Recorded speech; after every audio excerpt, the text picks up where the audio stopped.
pessoal, minha entrevistada de hoje é a Lorena Souza, que foi aprovada no concurso Tribunal de Contas do Estado de Minas Gerais, no cargo de analista de controle externo na área Ciências Contábeis, em segundo lugar. Tudo bem, Lorena?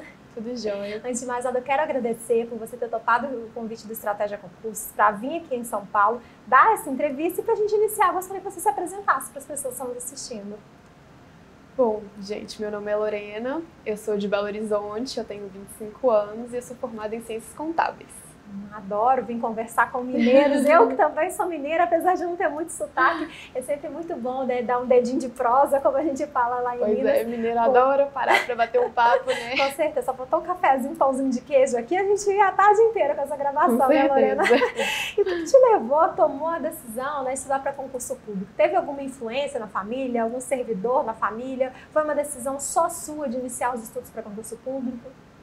Então, na verdade, os meus padrinhos são servidores públicos da Secretaria da Fazenda de Minas Gerais e eu sempre vi o exemplo deles e eu também tenho outras pessoas na família que optaram por trabalhar na iniciativa privada. Então, vendo o estilo de vida deles em termos, tipo assim, principalmente na questão da estabilidade, porque eu vi essas outras pessoas que optaram pela iniciativa privada terem várias mudanças bruscas e inesperadas na vida. Isso torna muito mais difícil você fazer planejamentos de longo prazo.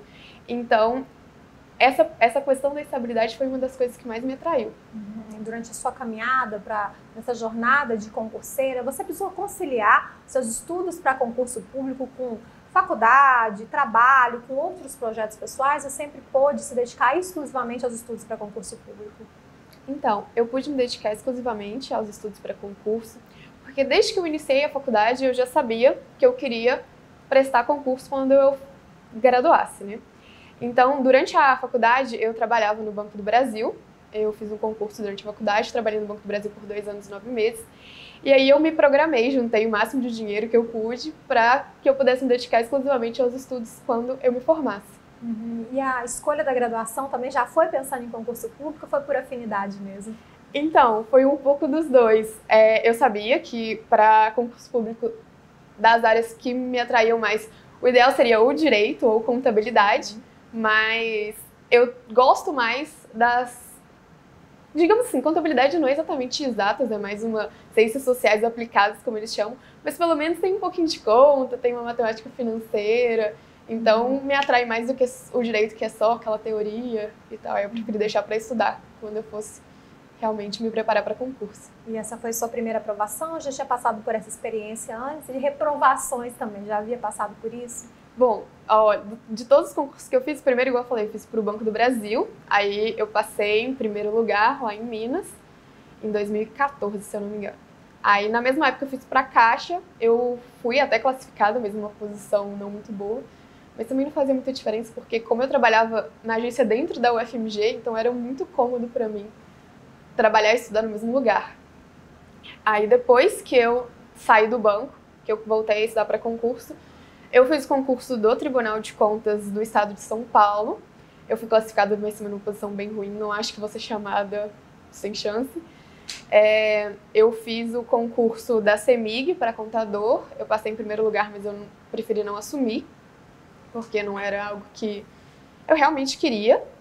E eu fiz, logo do concurso do TCE, eu fiz para perito contábil da PF. Eu passei na prova objetiva e na discursiva, mas eu fui reprovada no TAF. E, por fim, aí eu fui aprovada no concurso do TCE para analista de controle externo. É interessante falar que você passou pelas duas situações, né? E você foi, como diz a minha mãe, 880, né? Ou foi lá Sim. em primeiro, segundo lugar, ou ficou bem longe do número de vagas. Mas mostra, né, que não existe isso de achar que só porque você passou em um concurso público você está preparado para qualquer outro, né? É preciso dedicação e foco naquilo que você quer e se dedicar àquilo, porque senão não tem aprovação, né? Sim, com certeza. Eu acho que, tipo assim, os resultados, eles mudam muito de um concurso para outro. Às vezes, mesmo concursos próximos, às vezes a gente vê outros colegas que prestaram o mesmo concurso que a gente, que as nossas posições e as dos outros candidatos, elas oscilam muito de um concurso para o outro. Então, eu acho que, tipo, não é porque você ficou numa posição ruim num determinado concurso que você não deve prestar o outro. Pode ser que a situação seja completamente diferente. muito se fala em concurso escada, né? Como foi no seu caso do Banco do Brasil. Mas já o concurso do Tribunal de Contas do Estado de Minas Gerais, né? Para esse cargo, já não se considera um concurso escada, mas sim um concurso fim, aquele concurso dos sonhos, né? Eu não sei se será o seu caso, mas de qualquer forma é um ótimo concurso, um ótimo cargo. Como foi sua sensação na hora que você viu o seu nome na lista dos aprovados e ainda lá no topo? Eu fiquei muito feliz, eu fiquei muito aliviada, porque a gente estuda, e a gente não sabe exatamente se aquilo vai trazer um retorno naquele concurso ou se você ainda terá que passar por outras situações de prova. Talvez eu vá passar, eu ainda não decidi ainda o que eu vou fazer, mas é sempre bom a gente ser aprovado, ainda mais que é um concurso que vai me permitir ficar na minha própria cidade no primeiro momento, então eu fiquei muito feliz. Em relação a outros concursos que você comentou que fez, qual era o seu critério na hora de decidir que concurso fazer? Era as matérias afins, né? Você comentou em concurso de banco, concurso de tribunal de contas, concurso da área policial. Qual era o seu critério na hora de decidir? Então, na verdade, o banco foi porque eu cheguei numa situação que eu tinha voltado de um intercâmbio, eu ia demorar, sei lá, se não me engano, acho que 4 meses até retomar minhas aulas, e aí apareceu o concurso do Banco do Brasil e falaram, faz. Aí eu falei, tá, eu tô com tempo disponível, né? Aí eu fiz, o concurso foi aprovado. Não foi uma coisa que eu planejei, foi uma coisa completamente fora do que eu estava esperando. Aconteceu. Agora, os demais concursos, em termos, eu comecei estudando para a área fiscal, mas a área de Tribunal de Contas também sempre me interessou. Elas têm algumas matérias em comum, às vezes muda um pouquinho, né? Na verdade muda bastante, mas enfim, tem várias matérias em comum. Já a questão do concurso para a polícia foi porque seria organizado pela mesma banca do TCE, que foi o CESP, né? E aí eu vi, até se não me engano foi o professor Júlio que sugeriu que quem fosse fazer o TCE para contabilidade fizesse a prova de perito da PF para a área contábil, porque também teria uma prova aberta e teria algumas matérias em comum. E aí eu optei por fazer mais como um treinamento para o concurso do TCE.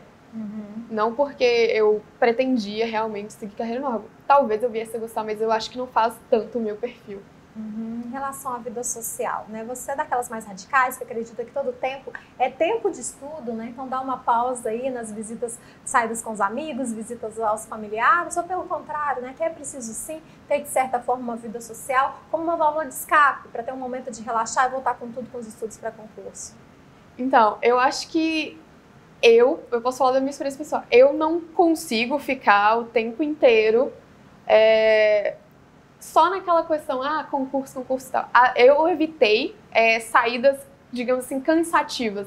Aquele tipo de programa que às vezes vai te deixar cansado para estudar no dia seguinte. Agora, se era um programa mais tranquilo, que eu poderia estudar normalmente no dia seguinte, eu não vejo por que você abrir mão.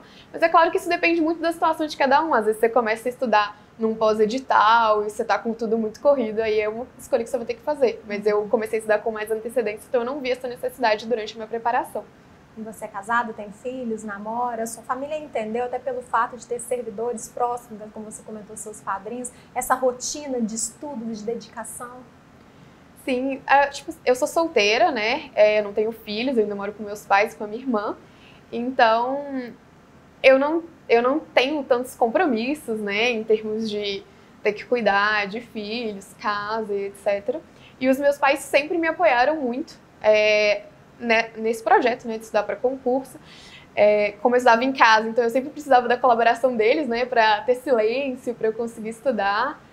E eles sempre fizeram o máximo que eles podiam para me ajudar. Sempre tentaram evitar qualquer tipo de estresse que fosse me atrapalhar nos estudos. Então, eles sempre me apoiaram completamente. Mas precisou ter uma conversa prévia, justamente pelo fato de você estudar em casa, né? Eu já entrevistei um aprovado, né? Que ele comentou que quando não há um acordo com a família, realmente fica bem mais difícil. Mas quando a família te apoia, te entende, né? Seja desde de coisas ao máximo, como por exemplo, né, quando você mora com os pais, os seus pais poderem te dar um apoio econômico nesse momento, né, em relação aos seus gastos, mas também o apoio mínimo, que às vezes é só simplesmente não fazer barulho, ou às vezes achar que você está muito tempo lá na sala, no seu quarto, ou enfim, bater na porta, perguntar se não quer comer, um cafezinho. Então, a gente não chegou a ter uma conversa, tipo, formal, nem nada do gênero. Mas, assim, de vez em quando, como às vezes a minha mãe e a minha irmã estavam parados conversando lá na porta, eles falavam, gente, dá pra conversar mais longe.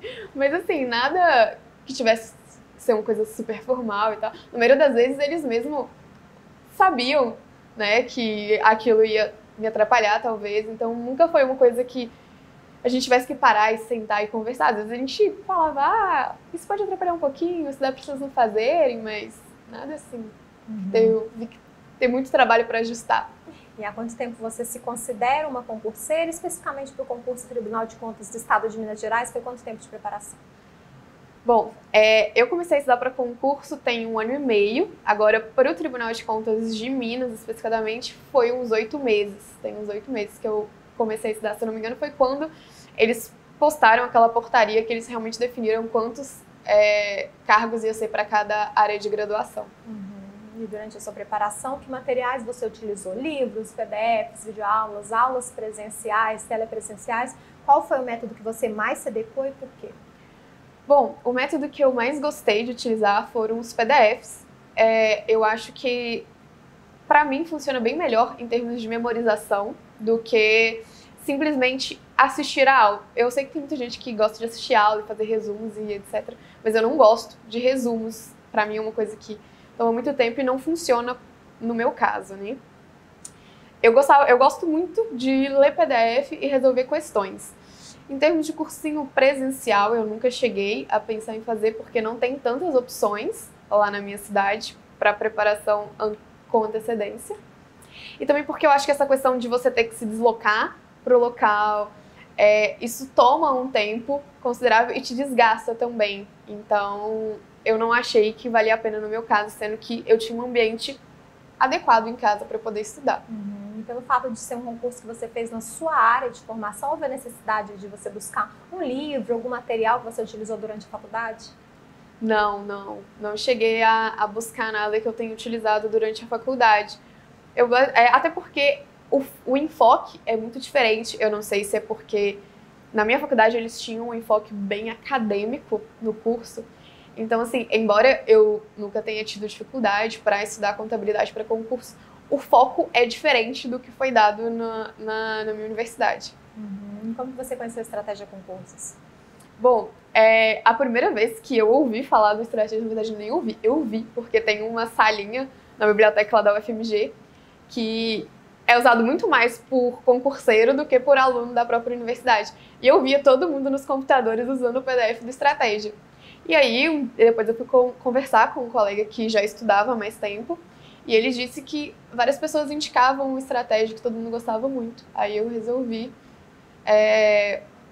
procurar para conhecer, né? E eu vi que a metodologia se adequava àquilo que eu pretendia para estudar. Aí eu fui testar, porque embora eu achasse que aquilo fosse ser bom, eu não tinha certeza que funcionava até eu testar, no meu caso, né? Mas eu gostei bastante, para mim deu muito certo.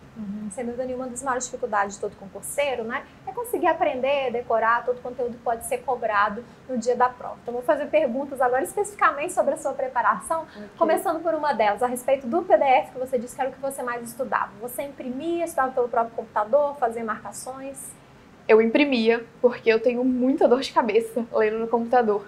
Então, eu sempre imprimia os PDFs e eu utilizava marca-texto para poder grifar as partes mais importantes para poder utilizar posteriormente numa revisão.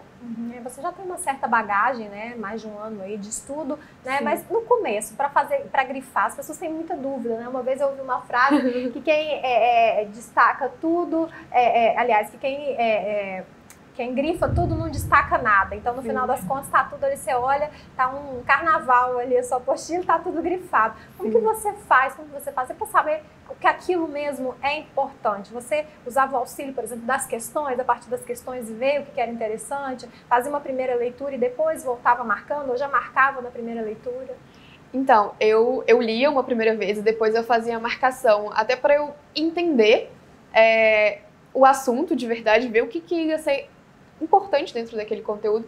Também porque muitas vezes tem alguns assuntos que são explicados de 2 formas diferentes. Então, às vezes, uma forma vai funcionar melhor para o meu entendimento do que a outra e eu marcava só essa parte. Geralmente eu sempre marco, às vezes eu nem sempre grifo, mas eu sempre releio quando eu estou revisando as partes da lei seca, porque inevitavelmente sempre cai, né? Então, os trechos que eles colocam no PDF eu sempre gosto de reler na hora da revisão. E algumas informações que estão no próprio texto que que complementam ou que explicam alguma coisa que é confuso na parte da legislação. Mas essa questão de sair marcando tudo, eu acho que é uma coisa que a gente vai ajustando com o tempo. Se eu pegar os meus primeiros PDFs que eu li, eles têm muito mais grifos do que os atuais, entendeu? A gente vai ajustando o que é realmente importante. No início eu achava muito mais coisa importante do que eu acho hoje, quando eu vou lendo. E você foi adepta aos resumos também? Não, resumo eu nunca gostei. Eu acho assim, é uma técnica que toma muito tempo e que pra mim não é a forma que eu aprendo melhor. Tem muita gente que aprende bem escrevendo. Eu aprendo bem através da autoexplicação. Eu gosto muito de ler um conteúdo, entender ele e explicar ele pra mim mesma. Então, pra mim, é o que mais funciona. Eu acho que eu estudo assim desde que eu me entendo por gente. Eu até tentei estudar de outra forma, porque a autoexplicação, ela toma bastante tempo. Então, eu gastava mais tempo para fazer a revisão do que normalmente a média, né, que é recomendada. Mas eu não achei que funcionou essa ideia de fazer revisão. Às vezes falam assim, você estuda 2 horas, revisa em 20 minutos. Para mim não funcionou, porque se você for fazer com autoexplicação, no meu caso eu não conseguia fazer em 20 minutos. Então, eu gastava 40 minutos para revisar. Então, eu tive que adaptar também um pouco o esquema de revisões. Falando em minutos, quantas horas por dia você costumava estudar? Você cronometrava? Cronometrava. Eu estudava em torno de 6 a 7 horas líquidas. Durante a semana, no final de semana eu estudava menos. E cronometrar é uma coisa que eu achei muito importante. Logo, tipo assim, depois dos primeiros meses, começaram a falar, minha família, meus amigos, nossa, você tá ficando neurótica, que coisa esquisita, eu parei de fazer isso. Aí eu falei assim, nossa, será que eu tô ficando doida? Aí eu parei por um tempo, sei lá, uns 2, 3 meses, e o meu rendimento caiu demais. Então, é uma coisa que eu não recomendo, é parar de cronometrar. Eu acho que faz muita diferença. É lógico que você não pode roubar de você mesmo cronometrando, né? Porque você não adianta nada você cronometrar um tempo que você não estudou. Mas desde que seja horas realmente que você estava lá estudando, vai te ajudar a avaliar. Tipo assim, nossa, hoje eu parei demais para ficar batendo papo, eu gastei muito tempo fazendo um lanchinho, entendeu? E quantas matérias por dia você costumava estudar e você montava ciclos, estudava em ciclos? Eu estudava em ciclos porque realmente essa questão, como é uma preparação muito longa, então se você pega uma matéria e estuda ela toda para depois pegar a outra, quando chega lá no final, aquela primeira matéria que você estudou já tem tanto tempo que você viu que é inevitável que você tenha perdido boa parte do que você estudou. Então a ideia dos ciclos eu achei muito interessante. Eu comecei estudando pelo ciclo básico, né, da área fiscal, porque foi a área que eu comecei estudando inicialmente. Geralmente eu estudo umas 2 a 3 matérias por dia, depende do tempo que eu reservo para cada uma delas. E em relação às matérias, quais você teve mais dificuldade, como que você fez para superar? Então, em termos de aprendizado, eu não cheguei a sentir uma grande dificuldade em nenhum dos conteúdos. Mas tinha algumas matérias que eu não gostava de estudar, infelizmente, né, é fato. Nem tudo que a gente tiver que estudar, a gente vai gostar. Então, tinha umas que eu não gostava de jeito nenhum. E você fica tentado, né, a falar, não, deixa pra lá, vamos estudar a matéria que eu gosto, a matéria legal. Então, eu sempre pegava a matéria que eu não gostava e eu colocava na primeira hora do dia. Porque quando eu terminava, eu me sentia aliviada e também eu aproveitava a hora que, pra mim, eu rendo mais, que é a manhã. Eu tenho uma concentração e um rendimento maior pela manhã do que nos outros períodos do dia. E até por causa disso, você estabelece, né, o horário que você vai estudar matéria nova, o horário que você vai fazer revisão, o tempo que você vai fazer questões, ou isso acaba vindo junto de acordo com a matéria que você vai estudar? Então, muitas vezes, eu fazia as próprias questões que tinham no PDF à medida que eu ia fazendo a aula como uma fixação. Agora, eu gostei muito também de utilizar o TEC. Eu resolvi muitas questões no TEC. Aí o TEC geralmente eu deixava para o período da noite, porque eu adoro resolver questão. Então era uma coisa que era mais fácil de eu fazer à noite do que, por exemplo, pegar um conteúdo novo para eu estudar. Na reta final acaba sendo um período mais estressante, né? Justamente por isso, alguns resolvem diminuir o tempo de estudo, relaxar um pouco mais, ficar só por conta de revisões, de exercícios. Outros já chegam, não é pelo contrário, para se sentirem mais seguros, né? Acelera o tempo, aumenta o tempo de estudo, ou ainda porque falta coisa para estudar no conteúdo programático. Como que você levou a sua última semana de preparação e a sua véspera de prova também? Foi dia de estudo ou dia de descanso?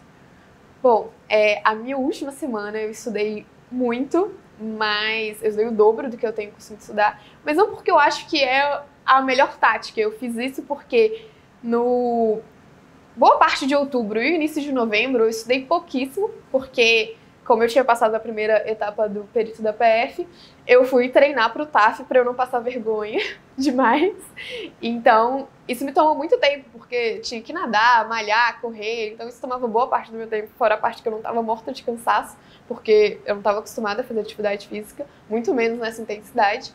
Então, o meu nível de estudo ele caiu muito, né, boa parte de outubro e início de novembro. Então, tudo que eu não fiz ali, eu tentei compensar da melhor maneira que eu pude na última semana. Então, eu acabei estudando bastante. Mas talvez, se eu não tivesse tido essa situação, eu não teria forçado tanto a última semana. Mas foi necessário. E em relação à véspera de prova, eu assisti a aula de véspera do Estratégia. É uma coisa que pra mim funciona demais. É lógico que você não vai aprender um conteúdo novo ali, mas às vezes uma coisa que você estudou há vários meses atrás, eles relembram ali, pode te ajudar bastante na hora de resolver a prova. Eu sempre que eu posso, sempre que tem essas aulas antes de fazer um concurso, eu gosto de assistir desde 2014 lá no Banco do Brasil. Eu assisti a aula de véspera e pra mim, eu sempre tirei algumas questões desse evento. Não é uma coisa que eu acho cansativo. Você pode ou ir no presencial, caso tenha, então você pode assistir tranquilamente lá na sua casa. Eu acho que vale muito a pena, mas isso é muito pessoal, né? E no seu concurso, teve prova aberta, prova discursiva, redação? Teve, foram 2 redações de 60 linhas cada uma. Como foi sua preparação, tanto da parte de conteúdo quanto da parte de escrita também? Então, como eu sabia que eu precisava ter um domínio maior, né, das matérias que seriam cobradas na parte da discursiva, eu tentei dar preferência, né, para essas matérias na hora de eu estudar e revisar. Então, se eventualmente não fosse dar para estudar um conteúdo, eu deixaria de estudar um conteúdo de uma outra matéria, mas não dessas que poderiam ser cobradas na prova escrita. Então, eu cobri o edital delas todo e revisei elas por completo, coisas que eu não fiz com as demais disciplinas por uma questão de tempo, né? Então eu dei muita preferência para essas disciplinas. E a preparação em termos de escrita, né? Eu treinei bastante fazendo texto, eu sempre cronometrava o tempo que eu gastava para poder tanto escrever a redação pela primeira vez quanto para passar limpo, porque eu nunca consegui fazer a redação direto. Esse negócio de pegar a caneta e já escrever na folha de resposta definitiva, para mim, nunca funcionou. Então, eu teria que escrever o texto e depois passar limpo. E foi muito importante cronometrar, porque eu vi que, por exemplo, no tempo que eu tinha, eu nunca ia conseguir escrever e passar limpo 2 textos de 60 linhas. Se eu fosse tentar fazer isso, eu não terminaria a tempo e provavelmente seria prejudicado. Então, com isso, eu consegui ter uma ideia de quanto tempo que eu iria gastar para responder cada uma delas e quanto eu poderia escrever em cada uma delas para eu conseguir manter uma letra boa, né? E sem estourar o tempo. O SESP chegou a divulgar resultado primeiro da objetiva e depois da discursiva com classificação, o resultado saiu já com a nota toda? Na verdade, o SESP divulgou no primeiro momento o resultado final na prova objetiva e o provisório na discursiva. Então, a gente teve as 2 notas separadas. Então, no primeiro momento, foi possível, né? Fazem nesses sites, né? Ranking pela objetiva e depois foi feito com a discursiva. E depois, finalmente, foi divulgado o resultado final na discursiva pós-recurso para gerar a classificação final do concurso, né? Em termos de colocação, nos 2 primeiros lugares, não houve modificação, as mesmas pessoas, no caso eu e o outro rapaz, que mantivemos o primeiro e o segundo lugar, que era na objetiva e depois que foi adicionada a discursiva. Mas nas outras colocações deu para verificar que houveram grandes mudanças, principalmente depois do recurso. Teve alguns candidatos que estavam fora das vagas inicialmente e que depois dos recursos ficaram dentro das vagas em posições muito boas. E olhando a sua preparação, Lorena, se você tivesse que apontar erros e acertos, quais seriam? Então, eu acredito que um dos maiores erros foi o que eu já comentei, ter parado de cronometrar, porque eu tive uma perda de rendimento grande nesse período. Então, talvez eu tivesse fechado o estudo de outras matérias que eu não fechei, que graças a Deus não me atrapalhou, mas talvez eu tivesse conseguido fechar se eu não tivesse tido essa perda de rendimento. O que você considera que foi mais difícil nessa sua caminhada rumo à aprovação e qual foi a sua principal motivação? Então, eu acho que a minha principal motivação era realmente essa questão de poder alcançar uma estabilidade, de poder fazer um planejamento, né, de longo prazo para a minha vida. E também, eu sempre gostei muito de viajar, então eu queria um emprego que me desse tanto condições financeiras quanto possibilidade de tirar férias tranquilamente, né, não lá nas férias e com a cabeça aqui no trabalho. E também, claro, caso a nossa família necessite, a gente ter condições de dar um suporte, né, porque a gente nunca sabe o que mais pode difícil? acontecer. O mais difícil, eu acho que era a monotonia, porque como eu estudava em casa, então eu ficava dias e dias e dias em casa, vendo apenas os meus pais, a minha irmã. Então, é muito cansativo. Tipo, você não sai de casa, você não vê gente, não acontecem coisas diferentes. E como eu estava acostumada a trabalhar com atendimento ao público, então todo dia acontecia uma coisa completamente diferente, era uma coisa muito movimentada. Então eu saí de um serviço super movimentado, que às vezes você estava lá administrando um caos de um sistema que parou de funcionar e os clientes querendo entrar na agência. E no outro dia eu estava lá passando dias e dias dentro de casa, olhando para a parede e para as mesmas pessoas. Então, isso é uma coisa que, para mim, não foi muito agradável, mas eu sabia que era necessário, né? Então, fazia parte do processo. Lorena, para a gente finalizar essa entrevista, o que você gostaria de aconselhar para quem está chegando agora no mundo dos concursos? Eu gostaria que você deixasse uma mensagem também para aqueles que já estão em busca da tão sonhada aprovação, como você conquistou a sua. Bom, eu acho que a primeira coisa que eu aconselho para as pessoas é elas tentarem, elas pesquisem, né, os materiais, os métodos de estudo que são mais aconselhados, elas testem, mas eu acho que elas não devem tentar, e eu vi muitas vezes as pessoas tentando se prender e fazer aquele método que as pessoas aconselham funcionar para elas de tudo quanto é jeito quando não funciona. Então, eu acho que não tem problema se aquele método que às vezes funciona para a maioria das pessoas não funcionar para você. Você pode utilizar aquilo que funciona melhor no seu caso, e isso também vai te levar à aprovação. Às vezes o caminho vai ser diferente, mas o resultado vai ser o mesmo. Não adianta você ficar insistindo numa técnica que não está funcionando no seu caso, entendeu? Eu acho que o principal que eu daria para quem está começando é isso, porque eu vejo muita gente patinando nessa etapa. Agora, em termos de mensagem, eu acho que a ideia de que, por mais clichê, né, que seja, é que vale a pena. É cansativo, é desgastante, você tem que abrir mão de muitas coisas, é chato demais às vezes, mas vale a pena, é um esforço em prol de uma coisa que vai te dar uma tranquilidade no futuro, que vai te levar para o cargo que você tanto deseja. Então, perseverança, não desista e aprenda a respeitar os seus limites também, porque não adianta nada você querer tentar fazer tudo ao mesmo tempo e, no final das contas, ter algum problema que vai te impedir muito mais do que se você tivesse respeitado, né? O seu tempo, o seu ritmo. Lorena, quero te agradecer mais uma vez por você ter topado vir a São Paulo para poder participar dessa entrevista. Lembrando que a Lorena também participou de um bate-papo que teve transmissão ao vivo junto com mais outros 2 aprovados, em que eles puderam falar mais sobre a caminhada deles até a aprovação desse concurso. Se você assistiu, pode mandar a sua pergunta ao vivo. Se não assistiu, não tem problema. O vídeo continua aqui no nosso canal do YouTube. Então, Lorena, parabéns pela conquista e mais uma vez, muito obrigada pela entrevista. Eu que agradeço. E se você quiser ficar por dentro de tudo que está acontecendo no mundo dos concursos, conferir outras entrevistas, é só acessar nosso site, estrategiaconcursos.com.br. Grande abraço e até a próxima. Tchau!